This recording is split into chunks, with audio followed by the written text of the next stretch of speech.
సంతోషంగా ఉంది. అదే సమయంలో బయట నుంచి ఈరోజు కొంతమంది వచ్చారని నేను విన్నాను.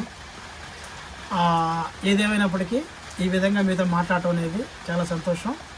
ప్రేమ్ కుమార్ సార్ వచ్చారు, నేను చూశాను.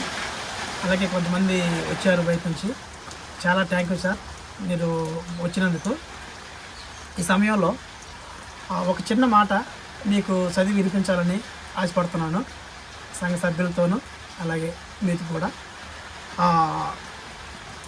రాజులు మొదటి రాజులు 5:5 మొదటి రాజులు 5వ అధ్యాయము 5వ వచనము ఒకసారి చూసుకున్నట్లయితే అక్కడ, కాబట్టి నీ సింహాసనం మీద నేను నీకు బదులుగా కూర్చుండబెట్టు, నీ కుమారుడు నా నామ ఘనత కొరకు ఒక మందిరమును కట్టించునని